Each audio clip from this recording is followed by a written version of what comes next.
মেঘলা শালিমা বিল্ডার্সের মালিক। গরিব ঘরের রাজপুত্র ২৭ নাম্বার পর্ব। আসল রহস্য ফাঁস। হ্যাঁ বন্ধুরা, এমনটাই হতে যাচ্ছে। অনিক এবার বুঝতে পেরেছে সে এতদিন শুধু শুধু মেঘলাকে ভুল বুঝেছে। মেঘলার দাপট, ক্ষমতা আর বড় পজিশনের পেছনে কোনো খারাপ কাজ ছিল না, বরং মেঘলাই বিশাল এক সাম্রাজ্যের আসল মালিক। এই সত্য জানার পর থেকেই অনিকের ভেতরটা পুরো বদলে যেতে শুরু করেছে।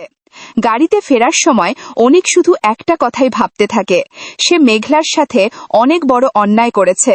যে মেয়েটা তাকে নিঃস্বার্থভাবে ভালোবেসেছে, সবসময় তার সম্মান রক্ষা করেছে, সেই মেয়েটাকেই সে সবচেয়ে বেশি কষ্ট দিয়েছে। অন্যদিকে ধীরে ধীরে মেঘলার অনাগত সন্তানটাকেও নিজের মনে করতে শুরু করেছে অনেক। সে অনুভব করছে এই সন্তান শুধু মেঘলার না, তার নিজের জীবনেরও একটা অংশ।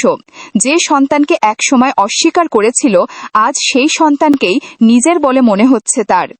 এরপর থেকে প্রায় প্রতিদিনই অনিক কোনো না কোনো অজুহাতে মেঘলার বাড়ির সামনে যেতে থাকে।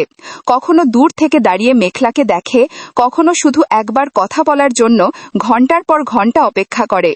যে অনিক একসময় মেঘলাকে দূরে সরিয়ে দিয়েছিল, আজ সেই অনিকই আবার মেঘলাকে ফিরে পাওয়ার জন্য ছটপট করছে। কিন্তু মেঘলা এবার আর আগের মতো সহজ নেই। সে অনেক কষ্ট পেয়েছে, অনেক অপমান সহ্য করেছে। তাই অনিককে দেখলেও নিজের অনুভূতি লুকিয়ে রাখে।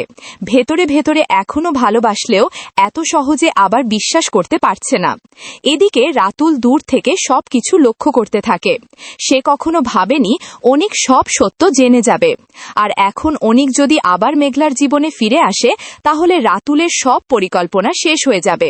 কারণ রাতুলের আসল উদ্দেশ্য শুধু মেঘলাকে বিয়ে করা না, সে চায় মেঘলার সম্পত্তি, ক্ষমতা আর পুরো সাম্রাজ্য নিজের দখলে নিতে।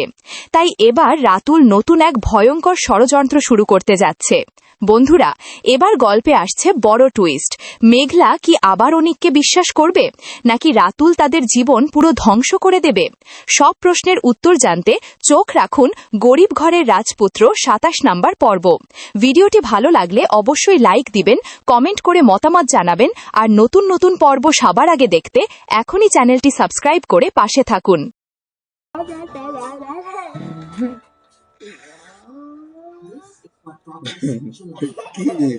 কি হয়েছে?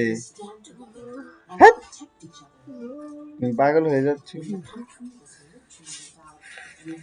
যাও, হয়েছে, যাও এখন ঘুমিয়ে পড়ো।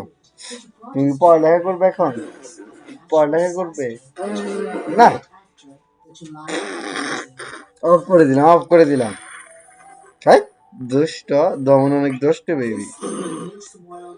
এটা কিন্তু ভিডিও হয়ে যাচ্ছে, তোমাকে কিন্তু সবাই পচা বলবে তোমাকে সবাই।